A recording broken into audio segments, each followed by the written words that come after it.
Hi. How are Hi. you today? Good. Are you well, Sheyce? Yes, I am. That's beautiful. So my name is Nema, and today you're joining us for the Young Achiever segment, which focuses on young people and who are doing inspirational things so that they can inspire other people. Yeah. So welcome to the segment. Thank Thank you. you. So let's get right into it. So Sheyce, you are a reader. Yes. And you love reading, you share the books that you read online with people. So tell us, what sparked your love for reading? My spark for love was by my mom inspiring me and other people inspiring people like other kids to read books. That's beautiful. So Washeke, Yes. you inspired her to read. Yes. Why? I started her with reading when she was 6 months. So my mom is a big reader. She's very big on education. So when Sheyce was born, because I got her when I was 20, I moved back home to raise her. You see, now I was under my mom. So my mom bought her first book ever. And I started reading to her when she was 6 months old. And it continued. She started loving, she was listening. At that 6 months, she was very attentive. She wasn't tearing the books. And they were not like hardcover books. Ever since they're small, I start them on the normal, usual paperback books so they know how to take care of them. So I started reading to her and I noticed a very good interest in the books and the attention that she was paying to them. So we continued buying her books and reading them to her. And then the older she got, I was very interested and impressed in the conversations that she would have with other people. And I knew that was more or less because of how much you were reading to her. Yeah, so that kept me going. The conversations, it's very nice, and to see her interest and attention for TV go down, and now for the books go up. Very, very impressive. Yeah. So, your daughter is a reader. Yes, my daughter is a reader. Your mother is a reader. Yes. Are you a reader? Not as much as the two, which doesn't make sense. So I read, yes, but not like the way my mom and my daughter read. So I try and read adult books, but they're not as interesting as children books. So I read more of children books because even when I'm buying them, I have to proofread them before they read them. So we can say I'm a reader Okay. in that kind of way. Yeah. Yeah. Okay. So, Sheyce, do you have a favorite book? And if you do, which one is it? I do, and my favorite is Bold Women in Black History. It's about Black women who went through a lot of things, but at the end, they're very interesting. Wow. So, who's the bold woman that inspired you the most?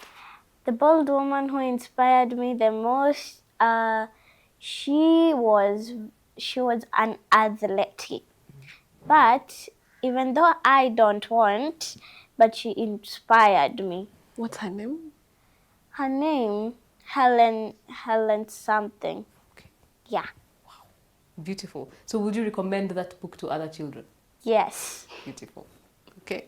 So, how do you choose which books to read?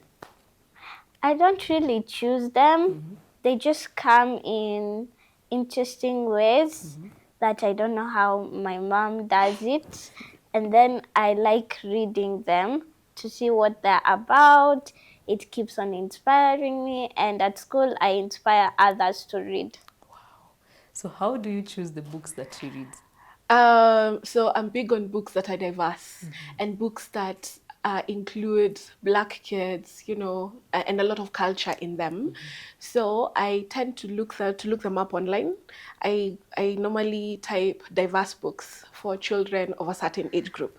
Then it gives me a variety. Then I pick the ones that interest me by the title.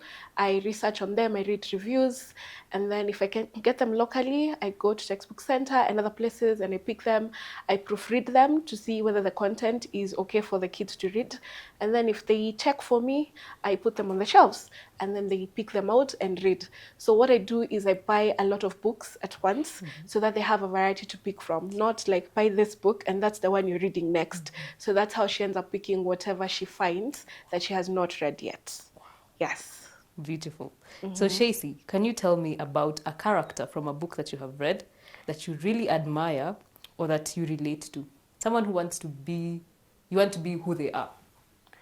I've not seen any, but one who inspires me is a book by Lupita Nyong'o that's called Sulwe.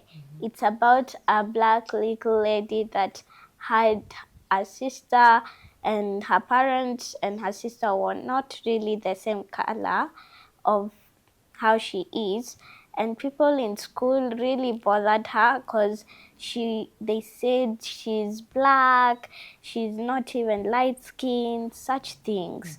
And then one day at night, a star was sent by the darkness and the moon, and then she saw how it is, and then that's how I got inspired. That's beautiful. That's beautiful. I love that book as well, actually. I got Sulwe. it. Yeah, I love that book. So, what do you enjoy most about reading? What is it about reading that makes you keep reading? It's because the books have interesting things. I like researching about the authors, how they are, what they do. Yeah, that's what inspires me to keep on reading.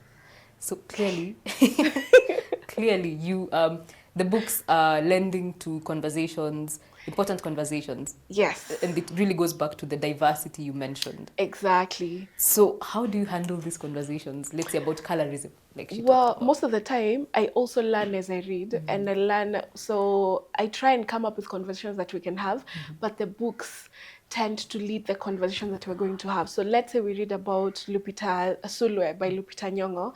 So it's going to bring up the conversation of colorism, right? So we'll talk about color, loving yourself. We find songs that encourage you to love yourself or who you are, how you look like.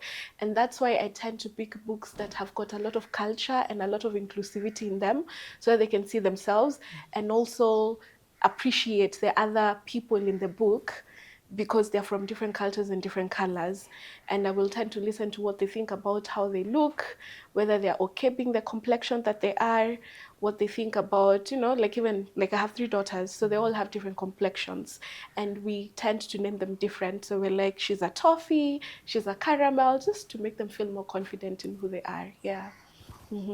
That's beautiful. Yeah. So, have you ever encountered a book, Sheyce, that changed your perspective, how you think about something? Yes, but from some of the ones that I've read, not really, they don't really have what I'm looking for. What are you looking for? Yeah. What are you looking for? I'm looking for something that has like kids who write books, adults. Yeah, that's what I'm looking for. So, you're looking for a book about kids who write books Yeah, and and adults who adults who write write. interesting stories. Oh, Okay, okay, wow. How do you like to explore new genres or authors? I like to explore them by, like, at the end of the book, they write how the author is, how she is, what she's like, and I like to read about them. Because you mentioned that you love researching about the authors. Yes. Wow. So, who is your favorite author then? My favorite author is Lupita Nyong'o because she inspires me in who I'm going to be when I grow up. Who do you want to be when you grow up? I want to be a doctor, but she still inspires me. I can write books even though I'm anything else. Yes. That is Yeah. true. So well spoken. I hope parents. who are raises seeing- the child? Who raises the child? True. We need to give you your flowers. Wow. I'm also surprised. I'm She's impressed. so well spoken. Oh my God. That is beautiful. We give it to reading, to be very honest. Yes, Yeah. yes. It's the reading. It is. Wow. So, have you been inspired to write your own books or create your own stories? Yes, I've already wrote one. My mom is going to illustrate it, but we have not yet done the cover, how the pages will look like. Yeah. So, tell us something about the book. Oh, the book that she has written. Yes. I read a draft. I feel like was it the one about me? No. Oh, the one about Sage. Yes. Yeah, there was something. I've read so many drafts. I've read so many drafts. She keeps on writing many things on plain papers. And then I go through them and then we keep them aside. We haven't yet gotten to this is the one that we're going to work on. But she's constantly writing stories. Yeah. So I think this year I should try and sit down and see what we can work with and how we're going to illustrate it, right? Yeah. Yes. Yeah. So she really mentioned that wants to you will- author. Wow. She mentioned that you will illustrate it. So Yeah, she wants me to illustrate the book. Yeah, so whenever we read a book, we read who the author is. It's very important to know who the author of your book is and appreciate what the author did, right? And then you also read the person who did the visuals. So that's the illustrator. So we tend to read, whenever we're reading a book, we start from the cover. So this book is, for example, It's Sulwe by Lupita Nyong'o, illustrated by Vashti Harrison, like that, to appreciate the work, the art of the book. Yeah, so that is why we know that much about the author and something about the illustrator. So are you an illustrator? So no, I'm not an illustrator, but I am good in crafts. I cannot necessarily draw, but I can envision what we can use to bring out the words. Yeah. I'm enjoying this as a reader myself. I'm enjoying this conversation. Yeah. So how do you find time for reading in your daily routine, Sheyce? You're a student, you go to school, you have homework, you have siblings that I think you play with, you make time to interact with them. So how do you carve out time for reading? I come out with time for reading by finishing my homework. Then I go play with my siblings, and then I can come and read a book. So do you read every single day? Not every single day, but I try and make time for it. Okay, beautiful. Wow. Sounds like a mini adult. Yeah. So, Washeke, Yes. what strategies or techniques do you use to instill a love of reading in your children? Start them early. So when they're really young, their brains tend to be pretty much empty and very eager to learn a lot and a lot of curiosity. So it depends on what you introduce them to first. So like her, because she's my firstborn, I started with the books at 6 months. And then when I noticed that she was more captivated in the books than the screen time, I went on and got her more books and we created more time to read and made it really fun. Yes, we do watch TV. And we do watch YouTube and all these other things. We try and also include technology in our reading and balance. But I feel like when you start them early, there are chances of you cultivating a reading culture in them if you get the right books for your child. So depending with the age, it varies. When they're really young, they want something really short, really fun. How you read it also to them tends to make them more interested. So you're not just reading a book for the sake of reading. So we read, and then I let her retell the story using her own mind. So the next time she picks out a book, and maybe it's a book we have read, you allow them to retell the story from what they remember. Then we go through it again. So it's like it's a process of some sort, and there's a lot of patience involved. Yeah. So and there's a lot of try and errors because some kids want to read. They want you to read to them while they're doing an activity. Oh, yeah. And others want to just sit and listen to you. And others want to make that your forever activity. You know, when you introduce a kid to something, every time you tell them, so what do you want us to do? Read a book. You read the same book 100 times. Yeah, so there's a lot of patience involved. Wow. Yeah. Okay. So, you had mentioned something about culture. Yes. And I have noticed you have talked about books by Lupita Nyong'o, So what would you say is the importance of reading books by Africans to children? Like, do you think they're becoming the new way that we're teaching our kids culture, values? What do you think is important? So one, they're relatable. They see themselves, and also their names used are relatable. Let's say in a book there is a name in your language, in your something that you relate to. And the storytelling, I feel like we tell our stories in a very authentic way. It's more fun to read. The images are way better to look at, the illustrations. So we're really big on books written by Africans. We call them Pan-African books. And then we also tend to promote a lot of Kenyan authors. So we're always looking for books authored by Kenyans. Yeah. Beautiful. So which Kenyan authors have you read, Sheyce? I've read like Sulwe is Lupita Nyong'o is a Kenyan author. From all the others is Story Moja. Story Moja brings a lot of books. We have read like all the books for English. Most of them. All of them. Most of them. I have read all of them. Okay, fine. Melissa Waho. Melissa Waho, Polycarp. Yeah, those are the ones I've seen. But I'll try and look for more as I read. Yeah. So what have you learned from reading these Kenyan authors that you have not picked from other authors? I've learned to appreciate my culture and to love myself how I am. That's beautiful. I'm a huge advocate for reading African. I do a series actually on that, reading African. Oh, wow. So it really speaks to me what you're talking about. Yeah. Nice.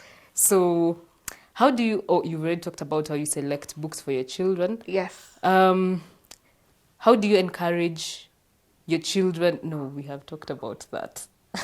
Have you noticed any particular genre or types of books that your children gravitate towards? So there are three of them. So different. I have three children. So the last one doesn't really care right now. She's just eating the books. The middle one is in the fairy tale stage where she wants to hear about the prince, the princess, the hoo-hoo, like that. And then this one, I feel like she gravitates a lot towards factual books. Yes, and biographies. So we have this package of books that has got different who I am. They're called what? The one for Martin Luther King. So she's very interested in books that talk a lot about people, who they were, what they did, the changes they made. So I know you read Martin Luther King, Rosa Parks. Jane Goodall. Yeah, Jane Goodall. So those ones. I feel like that's her current interest. And we're now getting into the climate change kind of books, and especially the ones authored for children, to encourage them to do something different for their, to make to play an impact in climate change, right? Yes. Yeah. So that's what, actually last week, that's what we were looking at. We were looking for climate change related books. That's nice. Beautiful.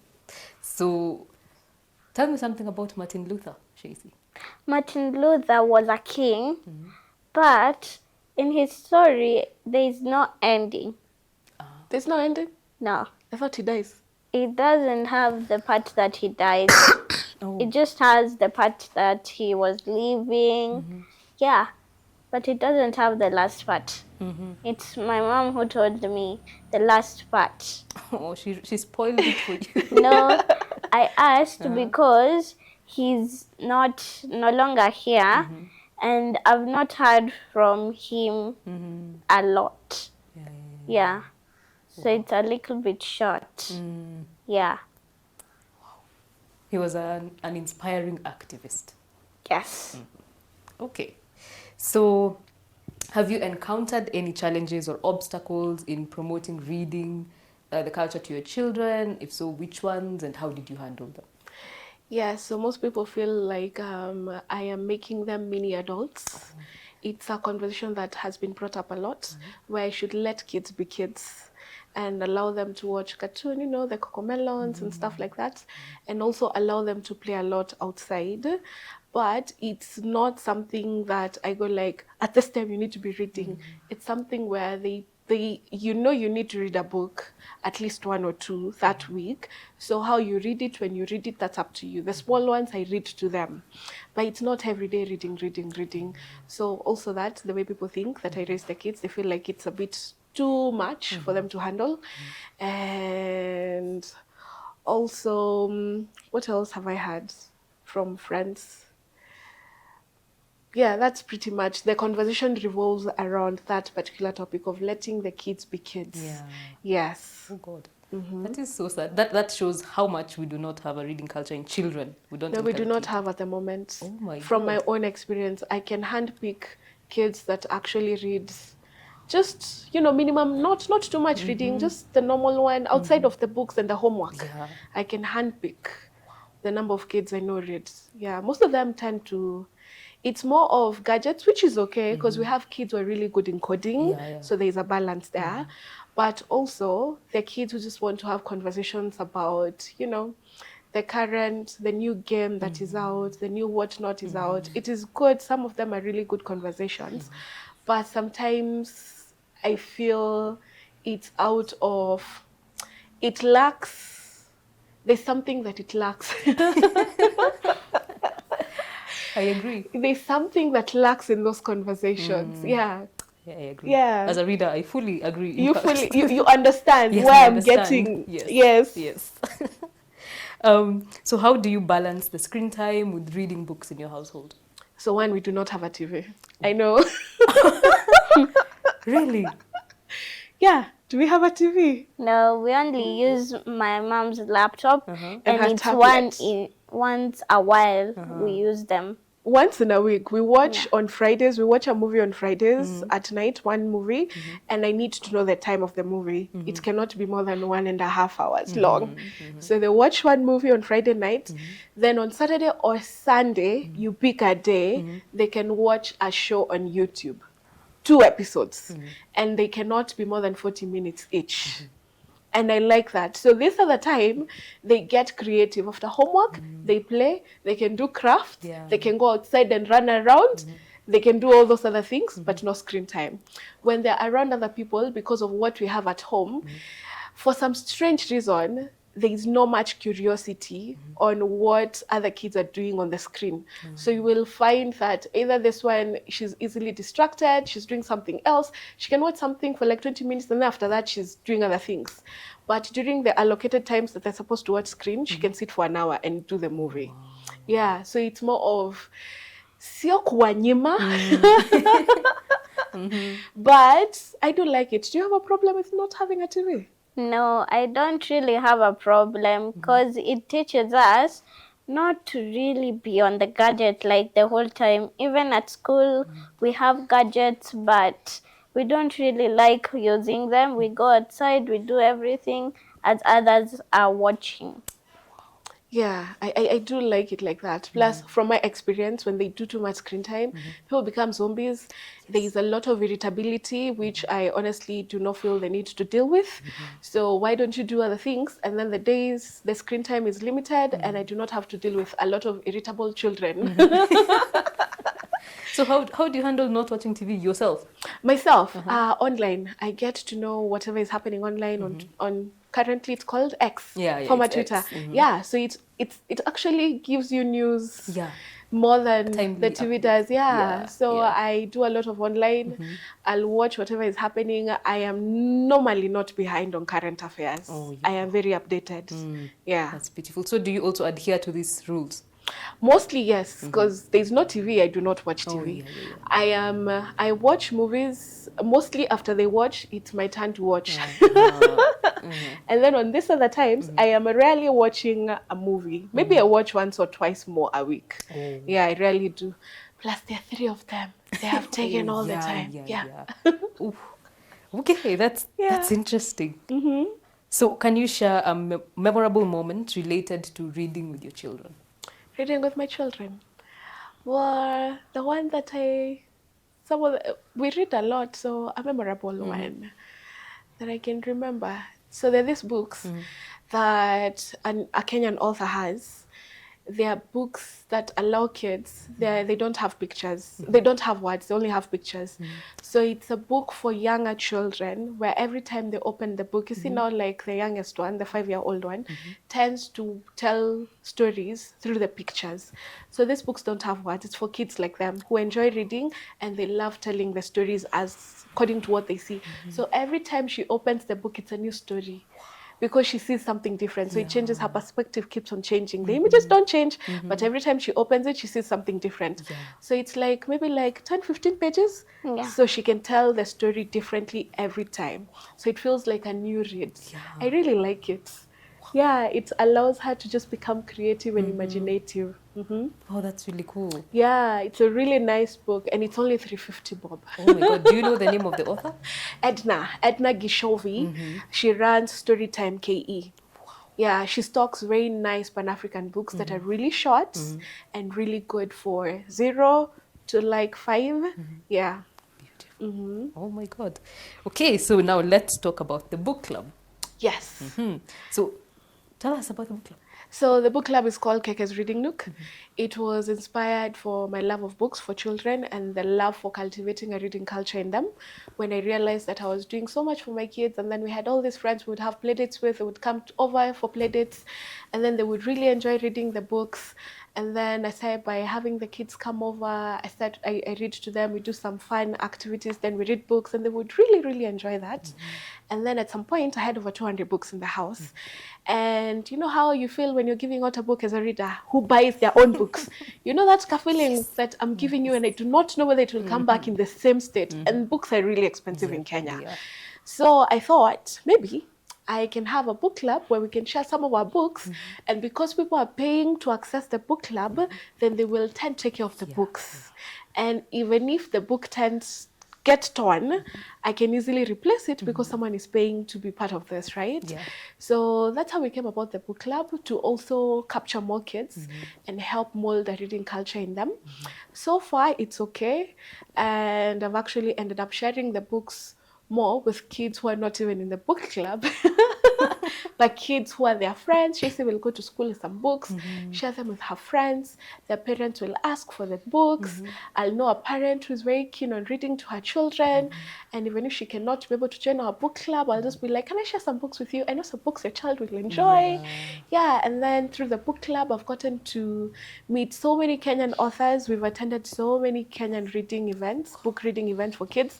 And we are now currently attending book launches by Kenyan authors who are writing children books. That's beautiful. Yes, so that's where we're at with the book club. It's a lot of, so many things happening. So we're hoping this year we can have more book reading events, our own, and we can also at least pinpoint a couple of kids in the community that we live in that are now readers.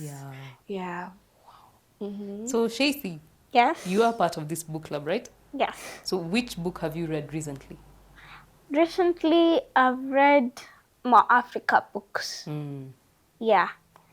I like reading them because it has specific things that I pick out of them. And then I read them in a diary that's by not More Africa, I mean Story Moja. Yeah. And then it teaches me a lot that's happening in my life. In your life. Yes. I would love to read compositions written by you. I would love to. She's doing quite well. She's doing quite well. So we have, that's the other thing, the reading diary. So to also, you know, when you tell a child to read when they read, so to help her keep track of the books that she's read. So we have a reading diary that we got from Story Moja. So it tends to have a title, the author, and then how the book is. And then you can draw. You can draw a character that you liked in the book. Then you can retell the story, what the book is about, using your own words. And then I tend to look at that and go like, oh, okay, so you did read this one, you read that one, yeah. So it's a book, especially if you're a beginner in trying to help your child read, you can pick that Story Moja reading, and especially Kenyan books. And I love the fact that we're moving from the sungura, how the sungura lost its tail, and how the monkey lost its fur. And now we're coming to books that are speaking more. And we have, one of my favorite is by Yvonne. I can't remember her last name, but she's written 3 books so far. She has Super Lisu 1, 2, and 3. So Super Lisu it talks about the girl, the main character is a girl, and it talks mostly about bullying, right? Yes. And I feel like Super Lisu has got a few superpowers, but the end game is the main lesson that you pick from it. She doesn't like bullies, and she stands up for herself and other friends around her. And I've also been loving books by Polycarp Otieno. So he's one of the few people, I don't think I've read any other book that actually covers a father's role in an African household other than provision. So he tends to bring out a different father, you know, in an African household where this father can bathe Toto, this father can read a book with Toto, this father comes from work, yes, and comes and helps Mama bathed Toto for before dinner. Like, I love the way he's captured what a father's role should look like in the current, in today, Yeah. and their presence and how the presence of a father matters, Yeah. and the different roles that he has borrowed from you know, a long time ago, and brought them into, you know, like the naming of the child and stuff like that. So he's got a series called the Papa series. So far he's got how many books? 4, No, 3. three. Yeah, we have. Yeah, he's got 3 books, and he's a really good author, and he works very closely with Melissa Waho. So we also love Melissa Waho's book. She's another Kenyan author. There's also Edna, who writes, who's under Storytime KE, and one of our favorite publishers is Story Moja. Story Moja also has a variety of books. They balance from folklore to other stories. Like, I really love the way they have a variety by different authors, but published by Story Moja. And we've also picked a few Nigerian authored books, like Kunda Kids. Really nice books. So we learned a lot about different cultures, and we have a few by South Africans. So we're trying to collect a couple of Pan-African books, and we also have few select ones by other authors from all over the world that have a diverse way of, you know, putting out the world to the child. And there's something that really matters for me is inclusivity and the diverse in the book. Yeah. So if it has inclusivity, especially if it features someone who looks like my kids, I will definitely, most likely, buy the book. Yeah. Currently, there's a trend, though not here, in the US, books are being banned, and particularly books that that are written that represent people from the black and brown cultures. What they call the minority. Yeah, the minority. BIPOC. So, what do you think about that? Like, what do you think about the banning of books, and what does it even say about the power of books in people's lives? So here's what I think. So there are some books that I've come across that my kids have not gotten to read because of some words used in them. Yes, it's a book that has inclusivity in it, but how it perceives the other, let's say the majority now, is not in a way I'd want my child to perceive the other, you know. So they will tend to include, yes, and talk about us. It's a way of empowering us and wanting us to be seen, but the way they make the other look and sound is not okay. And I do not want my child to carry that. So in other countries, they're banning them. I, as a parent, I choose to just skip the book and not read it. But I do feel that there should be people out there who actually proofread the books before they're put on the shelves. Because I do know a very good amount of parents who do not read the books before the kids get to read them. So the only way I find out is because I proofread them. But not everyone has that time, and that's okay. So because I proofread them, then I get to know what my child can and cannot read. There are also certain books by someone like Dr. Seuss. He's got a very, you know, he's a bit controversial on his children books. So there's some books of his that my kids can read, and there are some that I do not feel I, as a minority or as a person of color, my child should read. As much as she knows where she stands and who she is, and she's appreciated as who she is, there's still that notion that I do not want her to, you know. So I would support the banning of books, but for the right reasons. Okay.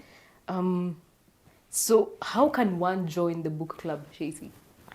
One can join the book club by just asking if you're interested in books. We'll just share them and have fun reading them together.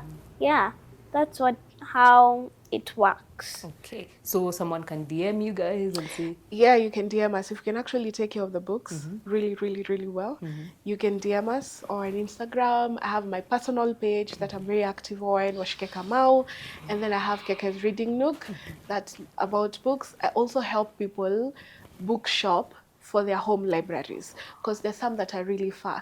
So I will take time, I'll know the age of your child, I will tend to ask what they're interested in, but mostly I advise this age, especially 10 and below, allow them to read a variety of books. Just because your child likes cars, do not focus on books that just talk about cars. You know, so I tend to encourage you to read to them a variety of books. Then from around age 10 onwards, they can go and pick out a book that they they enjoy now more than Yeah. others. Yes, they will still read others, but they're those ones that they prefer. Yeah. You know, yeah. So I also do help parents pick out books for their kids for their home libraries. That's really people who are a bit far, or people who just want books for them and not to really borrow books. They want them to stay with them. Yeah. Yeah. So, how would you advise? What would you advise someone who wants to start a book club? Someone who wants to start a book club. So identify your area, know whether the kids around you enjoy reading and they love reading. Know that most of the time you need to know the books yourself. You need to know you need to have an idea of what the book is about. And you might also need to go the extra mile of understanding. So like Hush is 10, right? But her reading level is slightly above. So the books that she reads are not necessarily for 10-year-olds, Yeah. maybe a 12-year-old, you know. So it's also you need capital for the books. Yeah, you need capital for the books because books are expensive, and most likely you're buying one book, and then if a book is really, really loved, then you might get another copy. And also know that a book that is a bit worn out shows that is a book that is read. So you cannot expect the books to stay new, to stay and look new. So you need to be ready to replace them and not really go like, oh my gosh, these kids are spoiling my books. If it looks a bit worn out, then you know it's a book that is very much loved. Yes, it is well loved. It is very well loved, Yeah. and they're reading it and they enjoy it. Yeah. What else do you need? You do not need a space because we have ours in our house. We haven't gotten a physical place yet, maybe in the near future. And you might also want to create time to bring the little readers together so that they can discuss, have fun, doing other activities, share what books they're reading amongst themselves. Yes. And it might be more fun if the kids are from the same area. Yes, I do have a few kids from outside of our area, but I believe the ones within our area tend to enjoy it more, especially her classmates. Because they tend to discuss and exchange. The books don't even come back to me direct. She goes with books, like maybe there are 5 or 10 of them. They will exchange amongst themselves, and then finally the books will come back to me. Yeah, and they come back, some of them come back with a page. The page is there, but somehow it's not part of the book. Yeah. So, Sheyce, what fun activities do you do as part of the book club session? I do creativity, make some stuff that nobody has seen, make drawings with my imagination. It doesn't have to be a character like SpongeBob. It doesn't have to be any character, but you can draw with your imagination. Even though it will look bad for others, it looks good for you. Come on, Miss Girl. Sheyce for president.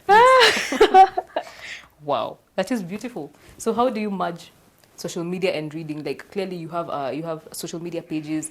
Yes. There's a lot of potential there. Yes. So what would you tell people about merging social media and reading, especially parents in this digital age? So I share a lot. We share book reviews. I tend to also bring Sheyce on board where she's doing a book review. Whenever she's reading a book, I share, and then it gets to a point where I feel like, hey, I've given these people too much pressure and it looks like my child doesn't do anything else than reading. I take it a bit down, I tone a bit down, but I tend to cover the girls, sharing the books that they're reading and talking about the books and what they're about. And every week, at least I share something. I share a book, I promote our Kenyan authors, I tag them. Yeah, so it's a lot of, yes. So they can borrow them, and most of the time, especially for Kenyan authors, self-published ones, yes, I do like having them in the book club for borrowing, but I also encourage most people to buy them, just to promote their work and to allow them to publish another book in the near future. So it's very nice and very important for me for people to purchase the books, and even if you don't want to go to Textbook Center or wherever else, I will actually buy the book for you and send it to you. Yeah, I'll bookshop for you. So I do not have the books myself. I don't buy a bulk of books and then sell them. I will bookshop for people when they request for a certain book. Yeah. And how do people get these services from you? Online, like the power of social media. So I share about it, then I have people DMing me, I create a list for them, I send them the total mode of payment, I send them out to them through Pickup Mtani or through whatever other services that you use to deliver to your house. Yes. Yeah. Wow. So But as I'm we constantly sharing about books. beautiful. Yeah, a lot. So as we finish this segment, this part, what are some of the lessons that you have learned from your books? The most significant ones. The most significant ones. Books carry a lot of knowledge that you cannot necessarily get from a classroom book. You know, listening to different people share different things, and they kind of shift your perspective on certain things when you read from different people. So I like that my perspective is always shifting sometimes from reading books, and especially reading to kids. And I also do love the knowledge that I acquire from books, and the one that I see in my kids whenever they read those books and whenever I read the books to them. Yes, and I love the conversations that books can be a very good small talk. You know, before you get used to someone, you can start by talking about, you know, you're holding a book. It's normally a very main conversation starter. When she's holding a book, someone wants to know what the book is about. Wow. And that's how she's also ended up making a very good number of friends. Yeah. Yeah. Sheyce, what would you say is the main lesson you've learned from books? Main lesson I've learned from books, it gives you a lot of knowledge. It helps you see some tasks that other people are going through their life, and it makes you see tasks that sometimes you go through, but not all the time. Yeah, that's what I see. And what will you tell a kid who is not reading or who is not reading enough? What will you tell them? I'll tell them to try and read this book, and then I see if they like it or not. Then if they like it, I'll bring more books, share them. Yeah, that's what I do at school.